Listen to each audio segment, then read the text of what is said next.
मैं advocate Vishnudhari Singh Vishnudhari Singh legal channel में आप सभी दर्शकों का स्वागत करता हूं। दोस्तों, आज मेरे वीडियो बनाने का टॉपिक है कि अगर जालसाजी करके जमीन खरीद बिक्री हुई तो आपके ऊपर में या खरीदार के ऊपर में सिविल और क्रिमिनल का केस दोनों साथ साथ चलेंगे।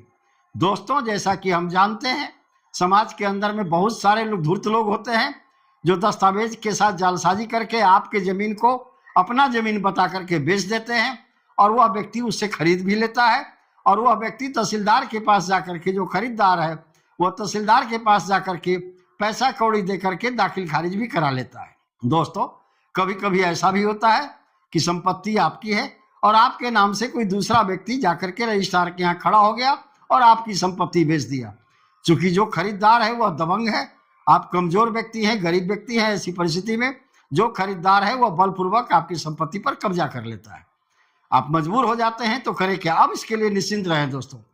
पहले कानून में था, जब आपके साथ जालसाजी हुई है, जब आपके साथ फॉर्जरी कमिट हुई है, तो जब तक आप न्यायालय में सिविल केस में साबित न कर दें कि हमारी जमीन को फॉर्जरी करके जालसाजी करके बेच दी गई है, तब तक उस व्यक्ति पर जिसने फॉर्जरी किया है, जो खरीदार है, बेचा है फॉर्जरी करके, उस व्यक्ति के ऊपर में क्रिमिनल केस का मुकदमा नहीं चलता था। दोस्तों, आइए अब दोस्तों, ऑनरेबल सुप्रीम कोर्ट ने अपने एक लैंडमार्क जजमेंट में क्लियर कर दिया। एक जजमेंट है 2020 का, एक जजमेंट है 2026 का, लेकिन एक जजमेंट दोस्तों 2001 का भी है। उसमें भी ऑनरेबल सुप्रीम कोर्ट ने कहा था कि अगर जालसाजी हुई है तो क्रिमिनल और सिविल दोनों केस साथ साथ चलेंगे। सबसे पहले चलते हैं लेटेस्ट जजमेंट पर, यानी 2026 का कौन सा जजमेंट है। दोस्तों, इस केस का टाइटल है डॉक्टर C.S. प्रसाद वर्सेज C. सत्य कुमार। इसका क्रिमिनल अपील नंबर है दोस्तों 140 ऑफ 2026, यानी 2026 का साल का जो केस है 140 नंबर इसका सिविल अपील नंबर है। और इसका फैसला दोस्तों हुआ है इसी साल 8 जनवरी 2026 को। और इस केस में उदाहरण दिया गया था एक दूसरे केस का दोस्तों। उस केस का टाइटल है के जगदीश कुमार वर्सेज उदय कुमार।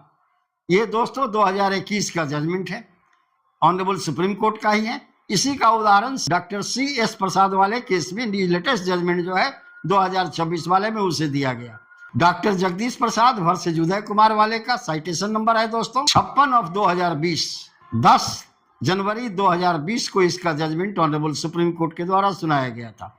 इस केस के अंदर में पहले 2000 C.S. प्रसाद वाले केस के अंदर में क्या हुआ था दोस्तों कि जब ट्रायल कोर्ट में मुकदमा गया कि मेरे साथ फॉर्जरी हुई है, और तुरंत वही व्यक्ति जो है C.S. प्रसाद वो कंप्लेंट केस फाइल कर दिया मजिस्ट्रेट के यहाँ CGM के कोर्ट में कि हमारे केस के अंदर में फॉर्जरी हुई है, आप इस पर जालसाज व्यक्तियों के ऊपर में मुकदमा चलाकर दंडित करें।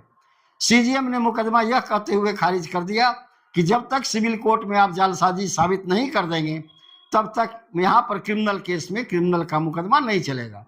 मामला गया अपील में हाई कोर्ट। दोस्तों, हाई कोर्ट ने भी यही कहा कि जब तक सिविल केस में जालसाजी साबित नहीं हो जाएगी तब तक क्रिमिनल केस का मुकदमा नहीं चलेगा। तब मामला फिर गया दोस्तों ऑनरेबल सुप्रीम कोर्ट में। इस केस में अपना निर्णय सुनाते हुए सुप्रीम कोर्ट ने कहा कि इस पर फैसला 2001 में और 2020 में ही दिया जा चुका है कि अगर अपेरेंटली यानी दिखावे में साफ साबित हो जाए कि जालसाजी हुई है तो क्रिमिनल और सिविल केस का मुकदमा दोनों साथ साथ चलेंगे।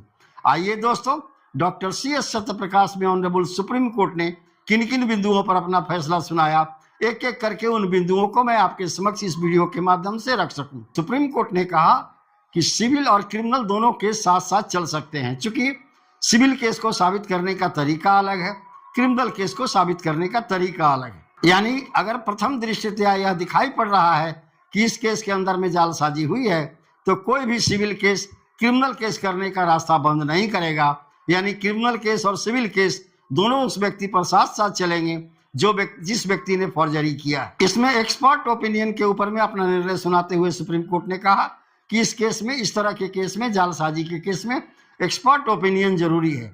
एक्सपर्ट ओपिनियन का मतलब है दोस्तों, आपके जमीन को मैं आप बन करके न्यायालय में रजिस्ट्रार के ऑफिस में आपके जमीन को बेच दिया, दस्तखत तो वहां मैंने आपके नाम का किया है, तो आपके दस्तखत से उसका दस्तखत मिलेगा नहीं। या मैंने अगर अंगूठा का निशान लगा करके वहां जालसाजी से आपकी जमीन बेच दी है, वैसी परिस्थिति में आपके अंगूठे के निशान से उसका निशान तो मिलेगा नहीं। इसके लिए आपको करना कुछ नहीं है, आपके साथ जालसाजी हुई है, आप अपना कोई रजिस्टर्ड दस्तावेज या बैंक का पासबुक निकालें, उस पर आपका सिग्नेचर वगैरह होगा या अंगूठे का निशान होगा। अब तो आधार कार्ड भी आ गया है दोस्तों, आधार कार्ड के ऊपर में अंगूठे का निशान है। अब वह व्यक्ति जो झूठे रूप से गलत रूप से आपकी जमीन को बेच दिया है, उसके अंगूठे का निशान तो दस्तावेज पर है दोस्तों। हस्ताक्षर का जो एक्सपर्ट है मिलान करने का, या अंगूठे के निशान को मिलान करने का जो एक्सपर्ट है यानी विशेषज्ञ है, उसके पास भेज दें। वहां से रिपोर्ट आ जाएगा कि हाँ दोनों अंगूठे के निशान अलग अलग हैं या दोनों हस्ताक्षर अलग अलग हैं। ऐसी परिस्थिति में क्लियर हो गया कि आपकी संपत्ति जालसाजी से बेच दी गई। अब इसके लिए सिविल कोर्ट के फैसला की जरूरत नहीं है। अब आप सिविल कोर्ट में भी उस दस्तावेज को कैंसिल करने के लिए मुकदमा ला सकते हैं कि जालसाजी से बेचा हुआ दस्तावेज है, इसे शून्य घोषित कर दिया जाए और पुनः एक्सपर्ट ओपिनियन के आधार पर, माने विशेषज्ञ के ओपिनियन के आधार पर, मंतव्य के आधार पर क्रिमिनल केस में आप मुकदमा कर सकते हैं उस व्यक्ति के विरुद्ध जो जालसाजी आपके साथ किया। उस व्यक्ति के विरुद्ध में दोस्तों काफी सेक्शन पहले इंडियन पेनल कोड का 420, 467, 468, 471 में मुकदमा होता था, जिसके अंतर्गत में आजीवन कारावास तक की सजा का प्रावधान है दोस्तों। अब तो बीएनएस की धारा 336, 338 में हो गई है।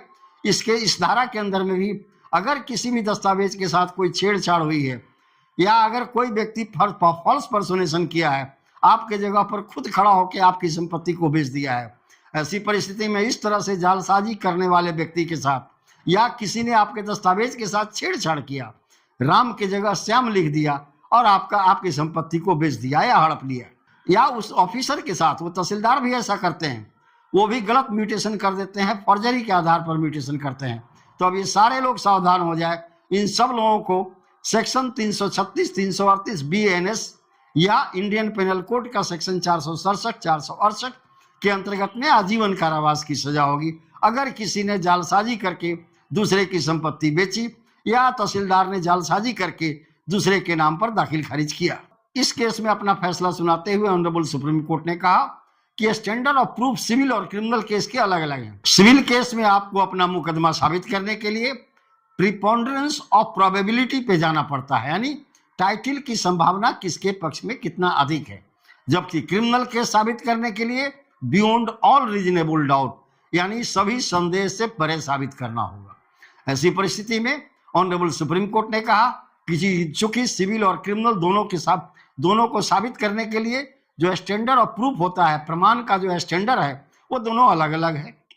इसीलिए अगर कोई व्यक्ति किसी के साथ धोखाधड़ी या जालसाजी करके उसकी संपत्ति बेचा है या कोई व्यक्ति ने दस्तावेज के साथ छेड़छाड़ या धोखेबाजी की है, वैसी परिस्थिति में उस व्यक्ति को क्रिमिनल और सिविल दोनों केस देखना होगा। दस्तावेज तो कैंसिल होगा ही सिविल केस में, साथ ही साथ क्रिमिनल केस में उसे आजीवन कारावास तक की सजा हो सकती है। एक और 2001 का जजमेंट है दोस्तों। मैंने पहले ही वीडियो के ओपनिंग में कहा था कि 3 जजमेंट है, 2 जजमेंट तो मैंने कह दिया, ये तीसरा जजमेंट है 2001 का, लेकिन बहुत इंपॉर्टेंट और लैंडमार्क जजमेंट है।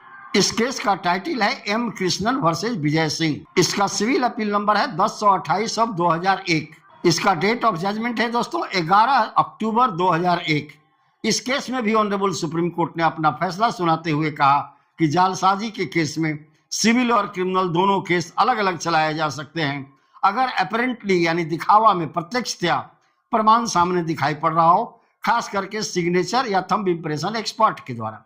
अगर कोई एक्सपर्ट ओपिनियन आपके समक्ष है तो आप सिविल केस भी कर सकते हैं और क्रिमिनल केस भी कर सकते हैं। अब सीजीएम या कोई क्रिमिनल जुडिशियल मजिस्ट्रेट आपके केस को रजिस्टर्ड करने से इनकार नहीं कर सकता, यह कहते हुए कि दस्तावेज का मामला है, जब तक सिविल का फैसला नहीं होगा तब तक हम आपको यहाँ आपका केस क्रिमिनल केस हम रजिस्टर्ड नहीं करेंगे। अब कोई भी मजिस्ट्रेट इस तरह का आदेश नहीं दे सकता। अगर पुलिस वाले भी ऐसा किए या मजिस्ट्रेट ऐसा कर रहा है तो आप उसके अगेंस्ट में लीगल एक्शन ले सकते हैं। धन्यवाद। अब विशेष अगले वीडियो में।